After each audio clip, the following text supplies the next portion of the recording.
Hey everybody, it's Adam from Tested. And Norm from Tested. Oh, we have a one-day build today. We're gonna do together dueling banjos, or collaborating banjos. And it's Blade Runner themed. It is. You know how much we love Blade Runner here on Tested. Well, Dave Goldberg. I get Dave Goldberg and Ken Goldberg mixed up. You don't know who Ken Goldberg is, but it doesn't matter. Dave Goldberg of Goldberg Arms, maker of beautiful Blade Runner kits and custom Blade Runner kits, has made a kit of the Blade Runner Snub-Nosed Blaster.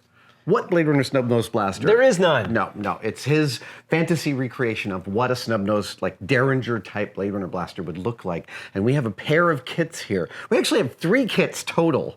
Yeah, just in case. Just kits.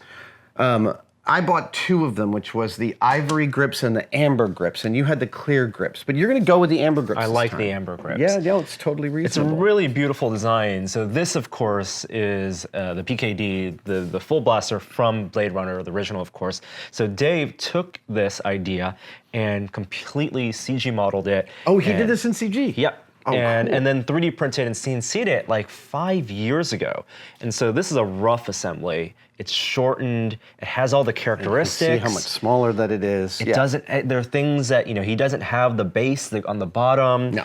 So the grips perfectly fit, and it's a lovely kit. We did do some prep work because that's the boring stuff. Do some cleanup, some sanding. A little bit of primer on both kits because any garage kit like this comes with some bubbles and some mold making difficulties. There were very few in this overall for your average kit. It's incredibly clean castings. Beautiful garage kit. But we're not just going to put it together because you're going to do some customization. I am going to do some customization. First, I'm going to remachine us some aluminum barrels. Oh, metal parts. Yeah, metal parts.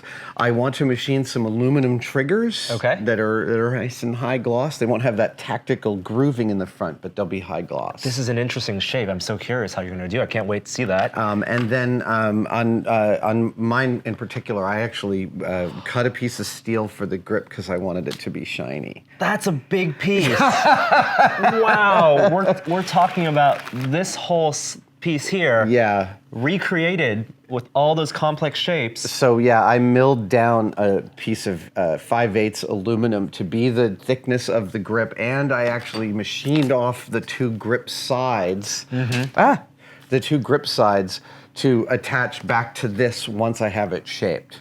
Wow. Yeah, I just figured as long as I was going to get my hands dirty, might as well go all the way. All right, so we'll let you get started on that. I'm going to also do a little modification to the grips in that when we cut out some of the holes. Right. So it's not visible on this stunt pistol, but on the real Blade Runner blaster, the amber grips are over a aluminum grip frame that surrounds the Bulldog 44's actual grip frame. So from certain angles, you can see right through the amber handle of the real Blade Runner pistol, and you want to achieve that on yours. Yes. So I'm going to show you how to use the scroll saw. Oh. I was wondering, how could I do that? A Dremel tool or a scroll saw? A scroll saw. So the first thing you want to do is pull out a small 1/8 inch drill bit, and we'll get you a little platform to drill a starting hole into. Well, I'm already getting ahead of ourselves. All right, I think we should get started. And then we'll start buttoning down these pieces one by one. Dual blasters go. Everything's on wheels.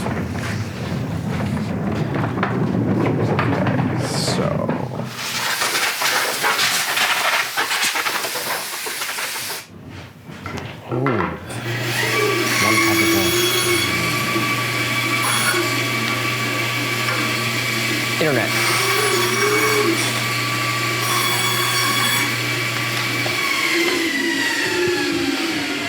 So I've made you a couple of standoff blocks, and that's to be able to work on this so that it's perfectly level, but you can stay out of the way of the blade. Yeah. So the first things first is to chuck the drill bit into the drill press and make yourself a little hole right there and there. Yeah, it's a hard one. All the way through? Yep. All right. Yeah, hit it hard. There you go. Yeah. So here's a scroll saw, and the scroll saw is like the jigsaw, and it allows for very complicated cuts. But what the scroll saw does is allows them to be blind. So inside a hole, you don't, unlike the bandsaw, One you direction. don't have a blade that you can't get into a hole without cutting through the outside.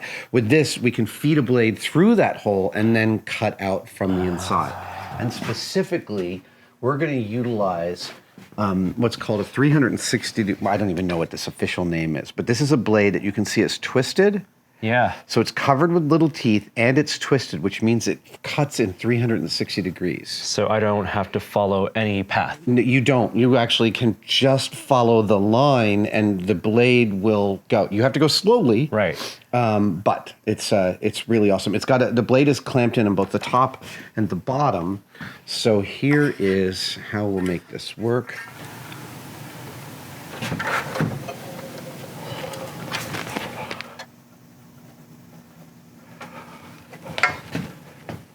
And what exactly is the action on the saw? The action is a vibration up and down like this. So it's actually, yeah, it's a like this. You'll see. Watch this. Here we go. Right? And we can lower this down, but because your part's really irregular, I don't think that's necessary. This blows air away from the cut. We start, we move into the corner. So you can also stay on the outside of your line. Yep, and sand it down a little bit after. Yep. No problem. All right. All right. I'm going to practice by going toward the center. Yeah, go towards the center and cut some little curly cues and try it out, and you'll see how much abuse it can take. But slowly and steadily is the metric here. Awesome. Thank you.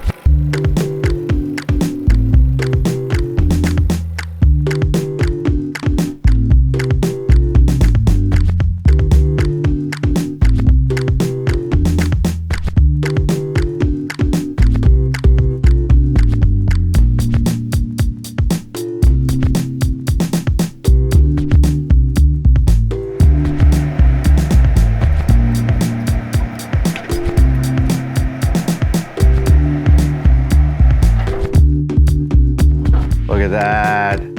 That's mighty pretty. All right. Second barrel.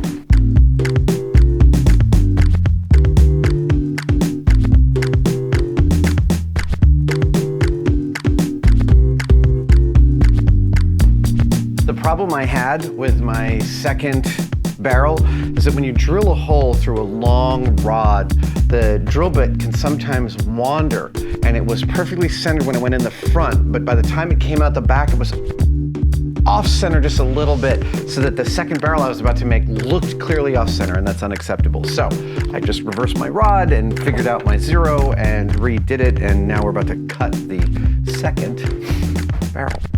You want to see the off center hole I was talking about? Okay, look at that.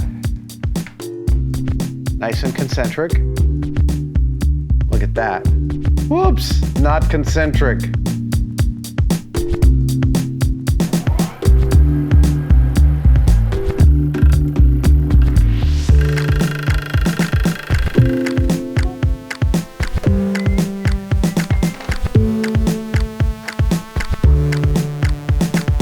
Cutting stuff off on the lathe, maybe one of the most frightening operations you can do on the lathe.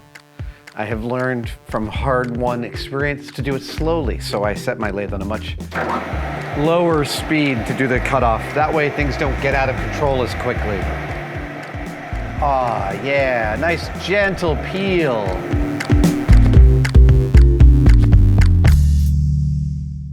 Really nice, I'm very pleased with that. All right, so triggers, right, the next one is triggers. Among the very few tools that nobody should be without, a blow dryer is really hard to beat. Just seriously, everyone should have a blow dryer in their toolkit.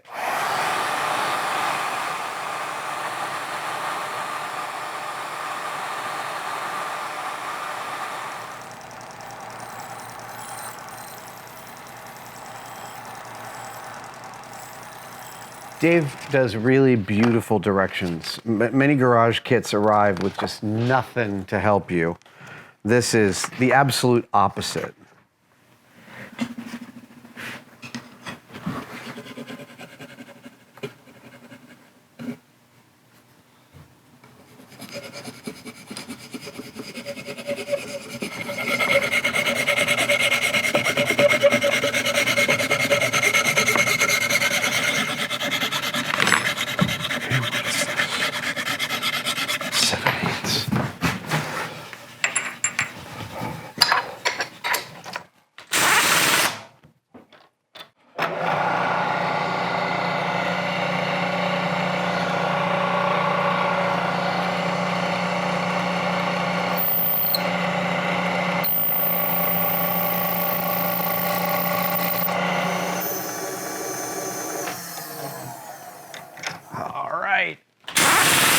we're gonna use a thing called the boring bar. And it's not boring at all. It is a terrifying milling tool, but one that is the only one that will work for something like the operation I have, which is to turn an exactly 7/8 inch diameter hole, which is the interior diameter of the triggers. That's the most important part for me to get right. And the boring bar is how I'm going to finesse the size of this hole. So we adjust.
I'm going to cut these out, these 4 triggers. Oh, I Two see. for each of us. You see what I've done there? Oh. I'm going to cut these 4 out, and then I'm going to ask you to do the final finishing on those. Sure thing. Filing down too. All right? Sure. Cool.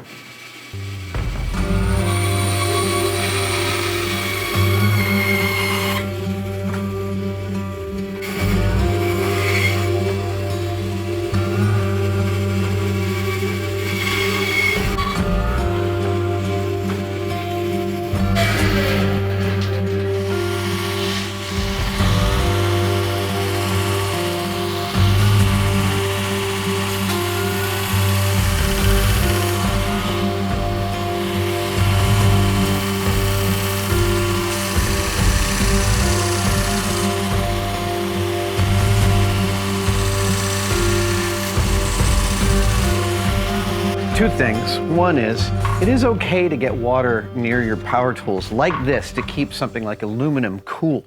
Aluminum is a fantastic thermal conductor, and it gets hot incredibly fast and will burn your fingers handily. If you do get some water on your tools, it's important to just hit them with a little WD-40. WD stands for water displacement. It helps get rid of water and keep rust from happening on your tools. Okay, I'm gonna pass these triggers, trigger warning. I'm gonna pass these triggers on to Norm for the final spit and polish. And this is where also, this is a cool note for prop replication. One could get really anal, really precise about how much these matched Dave Goldberg's actual triggers. But at this point, we're done looking at the marks. These are gonna be shiny metal triggers. They will take your attention, and their exactitude is less important than how nicely polished they are. So that's what we're concentrating on.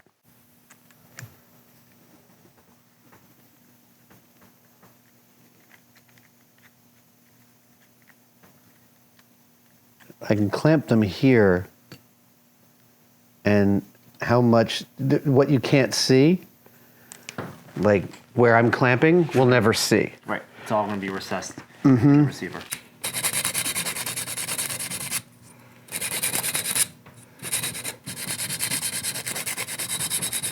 Yeah. Start with that. Work And toward then there. for the insides,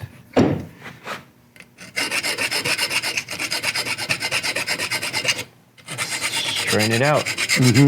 straighten it out, and then you can keep cleaning this out with this. Okay, so you don't want to let it get too galled up. And then once you've got this to a place you kind of like its overall shape, and you can actually go in and do that too with these guys. We'll come back in with a Dremel and we'll do some finer finishing. Great. Cool.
So because I'm remaking the aluminum center part of my gun, I have to mill out the pocket for the triggers. So that is the next thing I'm doing, and I'm just making sure that I'm milling it out and setting it up correctly so what's level for the triggers is level on my mill. And I think I'm there.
When you make a big part like this, each of the subsequent operations you do to it, like milling the pocket hole or tapping out the grip, the grip threads to hold the grips on, each of these steps is where you could ruin your whole day. You could snap a tap in here and then this part is no longer usable and you've got to rebuild it from scratch.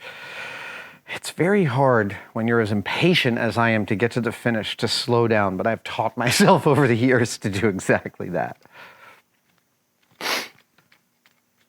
I don't know if I've covered this in the past, but the makers of some of the best machinist equipment is Starrett, S-T-A-R-R-E-T-T, and they make this beautiful little sensitive tap wrench. And it's one of their least expensive tools. It's like maybe 20 bucks. I can't even tell you how important a small tool like this is for being able to feel a tap like that and keeping it from snapping. That is really nice. That's looking really good. I think you want to round these edges, these corners a little more. Yep. Because you can feel, you don't want, well, if you're shooting, you don't want to feel that.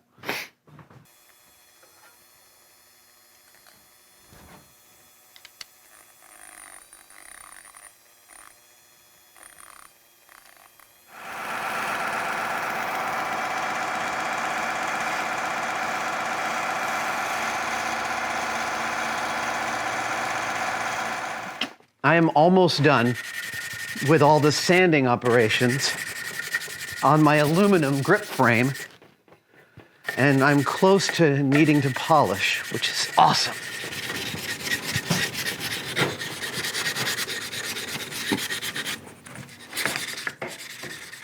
Okay. All right, time for the polishing. Now for the polishing, I don't need to polish all of this stuff, just the edges of the visible parts of the grip frame. But I've done my final sanding by mounting the grips to this so I know I'm hitting the exact correct contours. And so here we go. I'm gonna use a little bit of jeweler's rouge, not a lot. Just like that. And we'll go in. Ah, that right there is production value.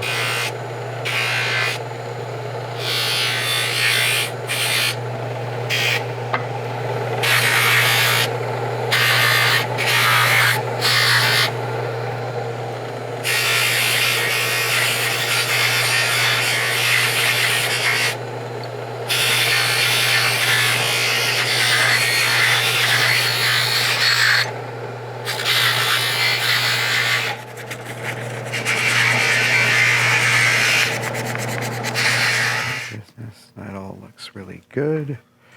I'm really pleased with how that's shaping up. Damn, that is...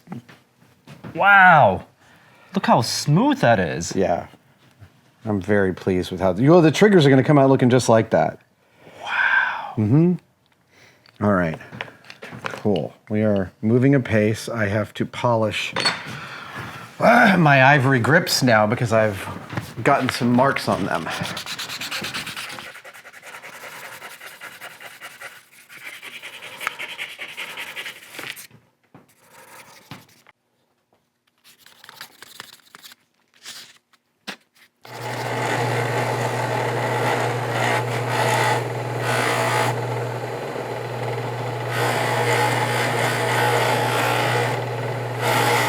Dave Goldberg's castings are so nice. This is less an exercise in construction. I mean, I've added some construction to this project, but it's less an exercise in construction than it is in painting and fine finishing. So I'm doing a lot more, we're gonna do a lot more concentrating on that, and I'm about to add some raw umber, is that what this is? Burnt umber, and a couple of other colors to my ivory grips to make them look a little more ivory-like, yeah. So I'm gonna add some, and then we're gonna peel that off.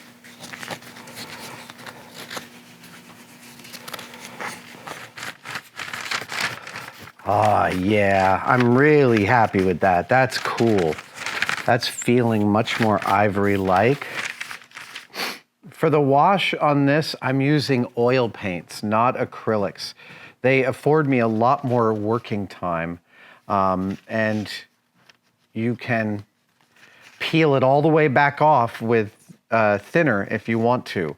In fact, most of my favorite paint jobs are paint jobs that I was really positive I was screwing up until I tried to remove the paint, and then it left all the oil in the little interstices and made my favorite paint jobs.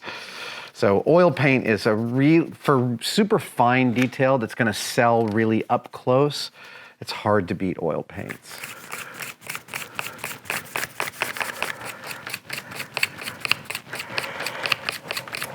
Ivory can tend to have a little bit of a grain to it, so I'm adding a little bit of a grain in the scoring.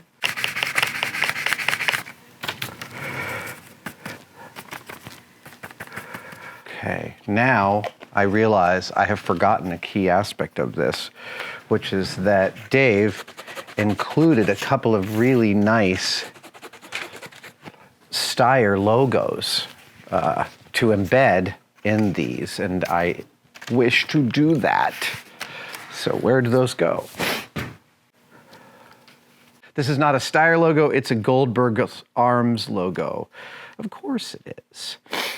So, let's see. Yep, beauty. All right, so.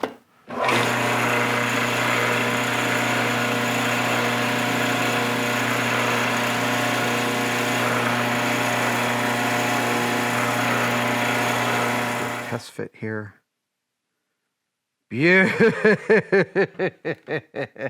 Dave, thanks for making it exactly a ½ inch.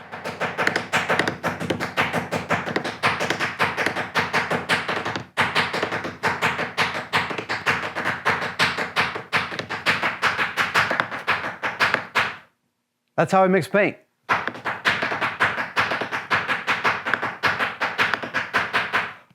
I once thought of auditioning for Stomp.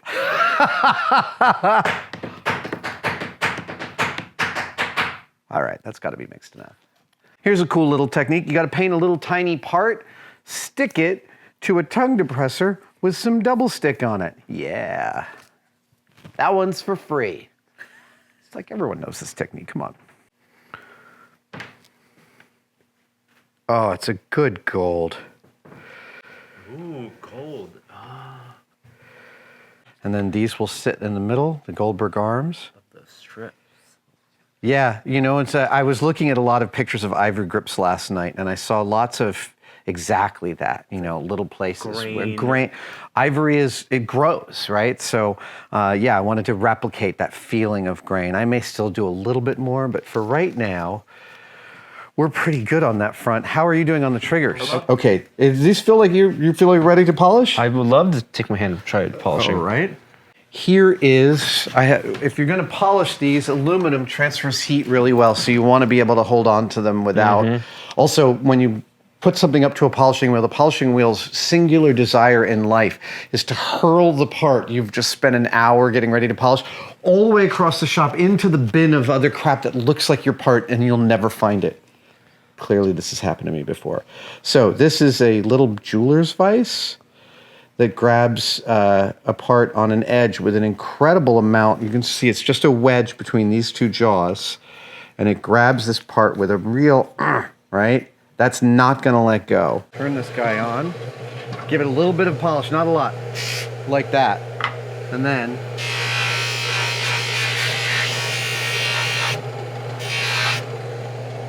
Wow. It's so shiny. Total satisfaction, right? And then on the inside. Yeah, wait till you see this. This is great.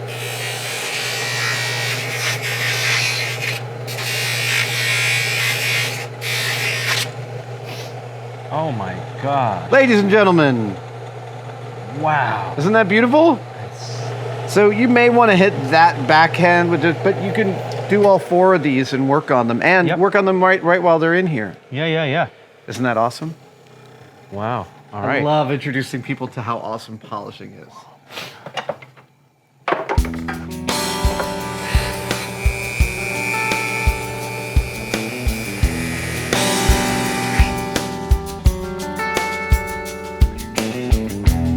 Time for painting.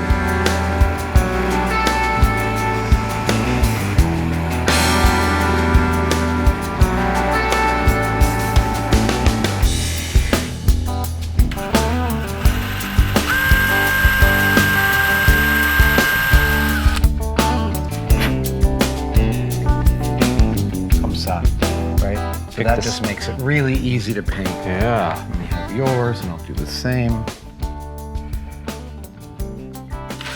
And those are just like bamboo sticks. Yep. Now I'm gonna paint my whole one like a shiny chrome. Which works great with the ivory. Right. So it's a really good question. So the question is, how do you want to paint yours? I think more true to the color scheme of the original. I like the really shiny black on the lower half. Yep. And then some blued metal on the top. Okay. Then you know what you can do is, you could take this and that and start to do the same thing. Just start to drill little holes in each of your parts to be able to hang on to it.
I have spoken and gushed before on Tested about how much I love the Molto chrome pens that you can buy on Amazon. They also sell the paint refill for the pens in these handy tubes. I've bought a whole bunch of them.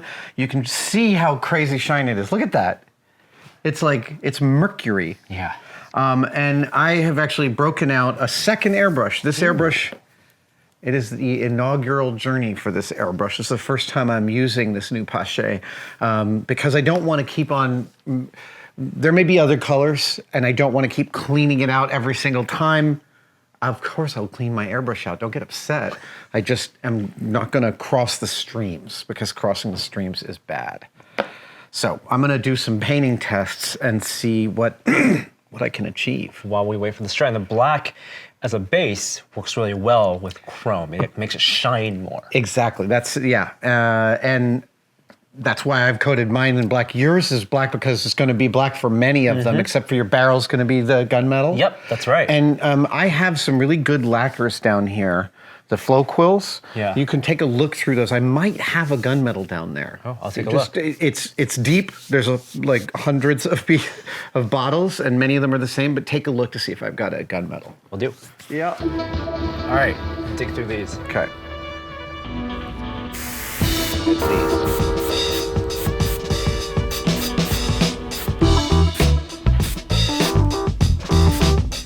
Look at that.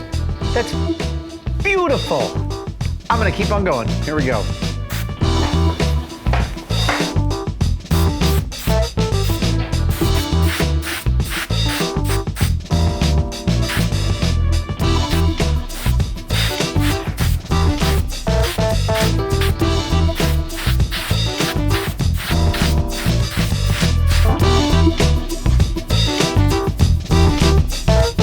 Adam, you have so many engine blacks and harbor grays, but the very last one here, the dustiest bottle, You found gunmetal.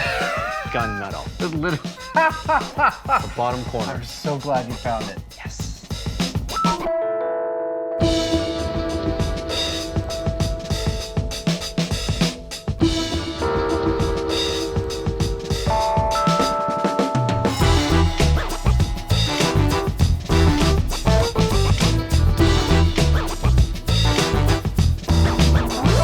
The operation is that there is a needle that comes up with a hole in it like that, right? So that's hollow. And on top, and there's some threads here. And on top of that goes this cone with a hole in the top of it, right? And this cone threads down on top onto these. And so if the needle is sticking out all the way, you have very little flow because there's not a lot of gap between here and here. So you increase the flow by loosening that cone. So you usually start out with a fairly wide, and then you bring it back, and you want very little. You want, like that, you know? It's like Photoshop. You want less opacity. I knew I could speak your language. So I'm going halfway over each line. And it's not covering perfectly because I want each one to set a little bit. And you just keep on passing. Each line crosses over half of its predecessor. That's basically how you do it. Half, half, half, half, half. All right. We'll start on the pieces I care about least.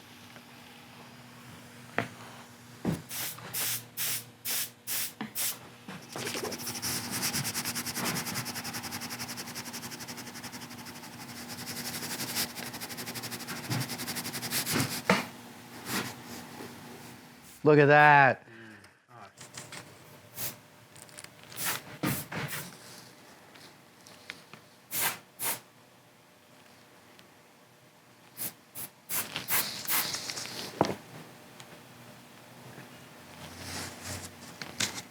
Classy. Yeah, it feels like those are ivory grips to me now. I'm very pleased with those.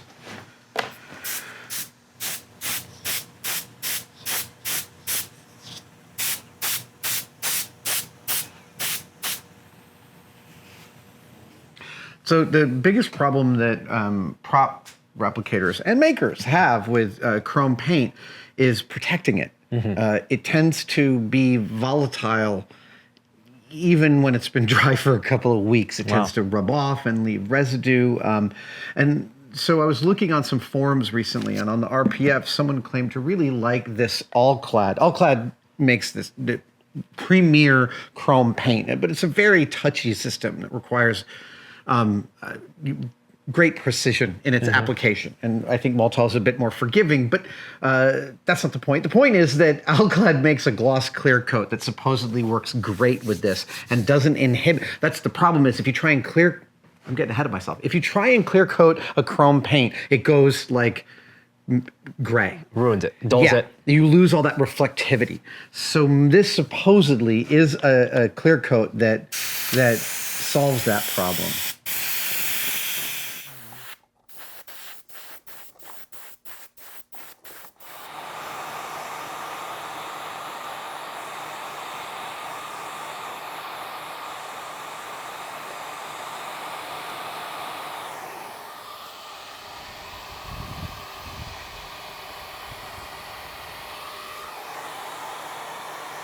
That's awesome. That's a clear coat that does not inhibit the gloss. No, and I mean it's still a little wet, but holy hell, that sets quickly. and it doesn't turn the gloss gray. So I'm gonna clear coat all of my chrome here.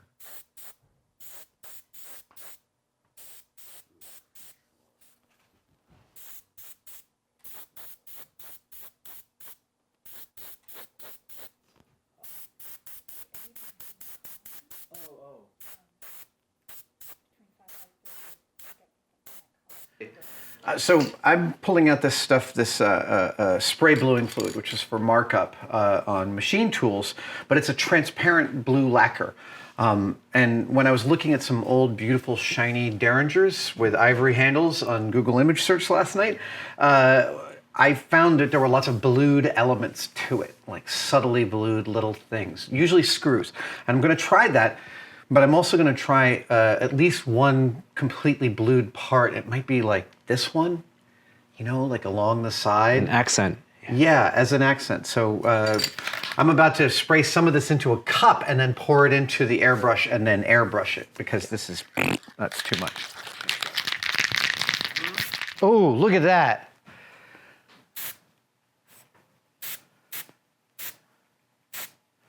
That's dead sexy is what that is, yeah.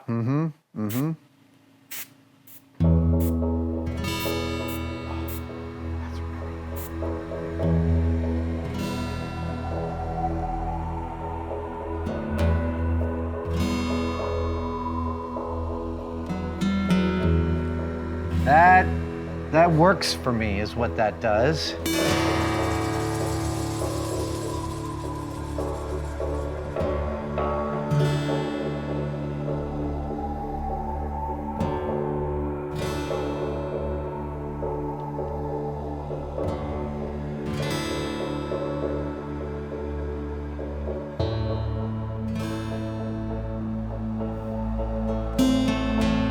Dude, check it out. Let's look at. Blued screws. Oh, of course. It's totally working. I was terrified that it wouldn't, but it does. And it gives me this extra little hint of awesome. I'm nervous about touching these parts. So I'm gonna make up you know what? What we really need to do is let everything dry for a little while. So let me set up a cardboard box for this, and we'll put a blow dryer in it and sort of bake everything.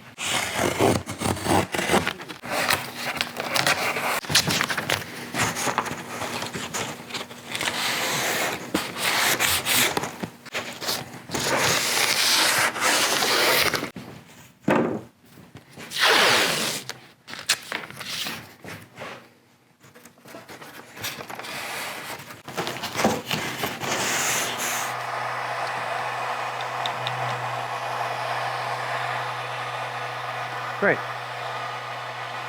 It also means that you're going to dirty up your blaster, that chrome. I am going to bring it down just a little bit with a little bit of, I think, oil paint. I'm not positive. That's actually next thing we could try while this is.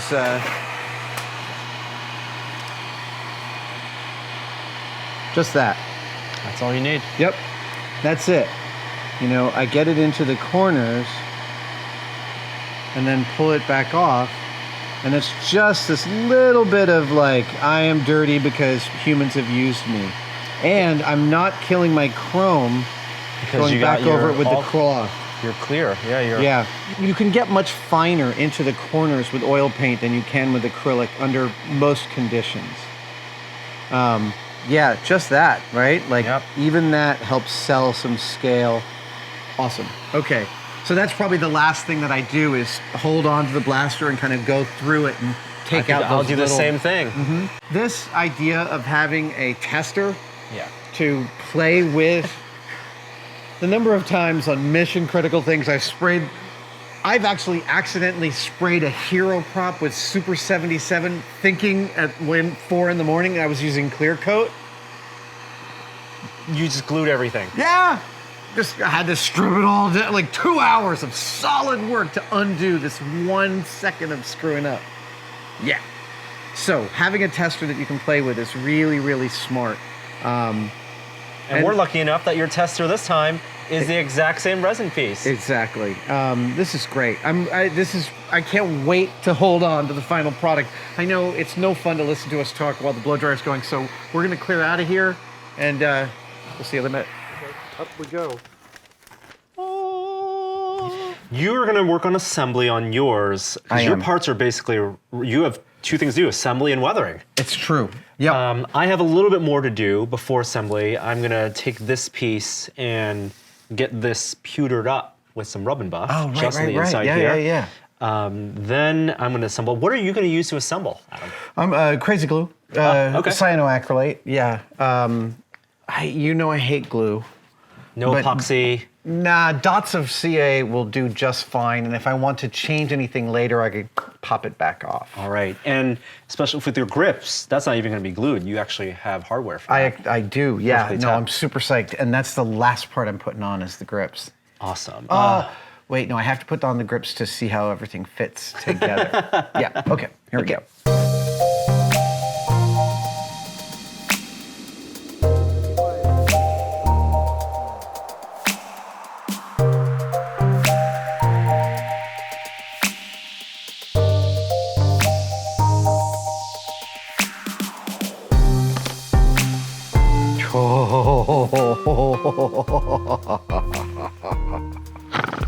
I'm very, very happy. Hey Dave, in your 3D drawing of this gun, I really appreciate that you made the screws perfect on either side, because on the Hero it's not quite like that.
Chrome looks so good. I know, it's kind of insane. We're doing a final weathering pass with oils and turpentine. It doesn't seem to be negatively affecting the paint, which is great. And it's just really settling all these pieces into each other so that they really resonate and work with each other. Although I'm noticing a little bit of a weird crazing that's happening. All right. I think I have to put this away and let this dry overnight because it's now all getting a little too, we're all getting a little friendly. All right. You know, I think it's okay that's not one day. We're It's building not- two things. There's no such thing as one day build No. that lasts one day. Yeah, I gotta wait for glue to dry. They're real close. They are really close. That looks so good. I'm so pleased with this. This is a really Wow. lovely little sidearm. Chrome and ivory. Chrome and ivory. All right. We're going to take a little break. It's going to be like a whole weekend for us, but for you, it's just going to be like that. We're Well, back. it's a little bit past the weekend. It's Tuesday. we couldn't get this together on Monday. And I actually got inspired yesterday. Oh yeah? And we were airbrushing and we were hanging the airbrushes over there because I only have this little airbrush stand. So I made that? a new airbrush stand. In fact, it clamps to any table. I used an adjustable table clamp that I have. It holds its own regulator. It's got a holder for holster? 2 different airbrushes, plus for holding your paints, plus the repair tool for your, I made an all-in-one, and now, the thing was, it was becoming such a pain in the ass to pull the airbrush stuff out and put it all together that I was resisting airbrushing because of that. And I don't, that's one of my key things I watch for in the shop infrastructure. If I'm inhibited from exercising a utility that the shop has because it's too hard to put it together, then I make it easier. And we couldn't work on this because we want to do that for you. So where are we right now? Because you did get started on a little bit of your weathering before we wrapped the previous day. I did some weathering I'm very pleased with in the interstices of these. I decided that I'm going to gun blue this, the little, I guess it's a what do they call sight. that? The Yeah, sight. the sight, that sight. And I'm gonna put a little LED in there. So I'm gonna gun blue that, and then I was also thinking of a few little rust spots. I was thinking of adding just some small dots of rust, and I was gonna use some raw and burnt umber powder to do that. I was gonna put some little dots of clear lacquer, and then sprinkle the dust on top of that to get a dry rust spot type of thing. Is this already as dirty as you're going to want it to be? It's mostly as dirty. I just want it to feel a little more aged, and I want to get some black inside the barrel there. It's still a little too shiny for me. Yeah, same with maybe the trigger and the trigger guard. It looks amazing. I'm It looks really so nice. Pleased with how it looks and also how different it looks. You've gone with a very classic Blade Runner, and it looks fantastic. So I want to ask you, because mine is 95% assembled, minus the LEDs. How do I tie this all together? How do I make the materials look consistent so it doesn't look like that's just painted resin? You might do some stuff with some silver around some of the edges, just to show where some weathering is. You might try my rust technique a little bit. You can also, by all means, grab a little oil paint and do some oil wash in some of these. You've done an acrylic wash here, yes? I actually use your leftover oil. Oh, okay, Yeah. great. I think you could add some more in there. Okay. Right there is where that catches my eye. Also, definitely in there where that brightness is, and in here, also in there. Yep. You know, same thing. I'm gonna hook up a little black in the airbrush, and you and I can both do inside the barrel there. Where else? You know, you might pull these off and do a little more silvering on the inside there, on those holes, because I can see them, and it actually would be a nice little bit of detail. Got it. Also, maybe a little, you know, maybe it's a little worn around here, and some of the leading edges that would get dinged. Breaking it up ties it all together. Exactly. Yeah, precisely. I love right. how different they are. Yeah, That makes me yeah. very happy. So satisfying. Oh.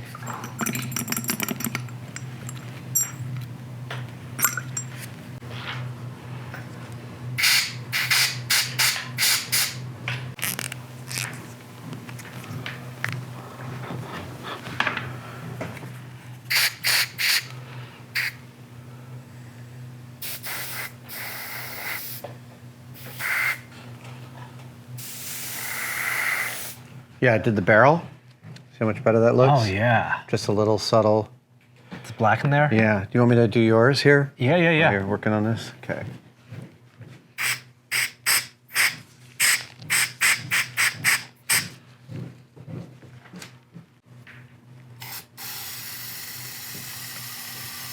Spring a little in there.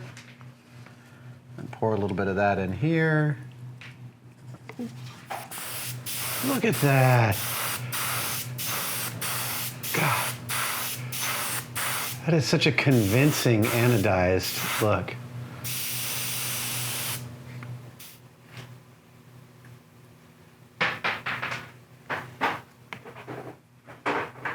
I'm just going to go with a little bit of raw umber as well. Oh. Just for the extra color.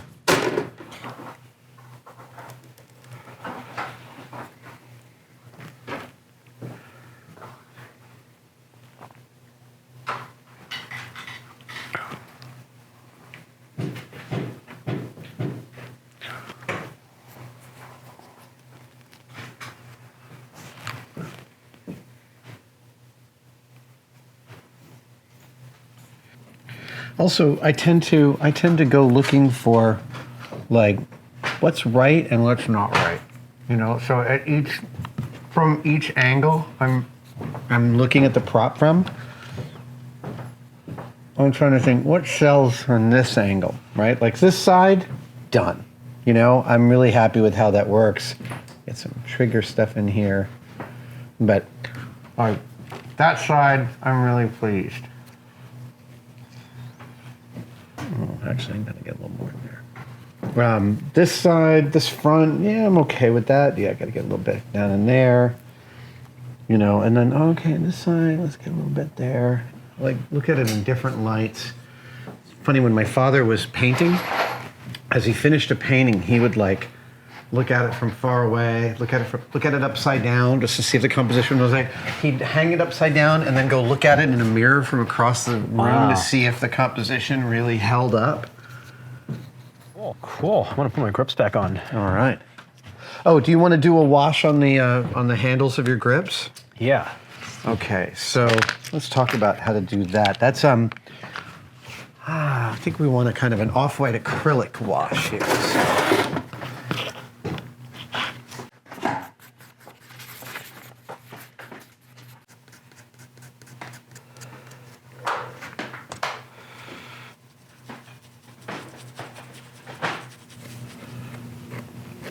Now I'm taking too much off.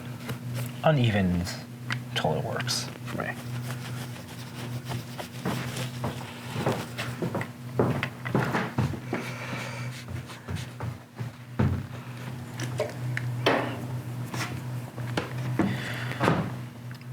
And low. And I will. Did I get you? No. Put a little.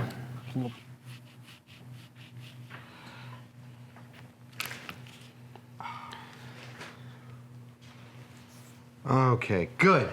That I'm happy with. Okay.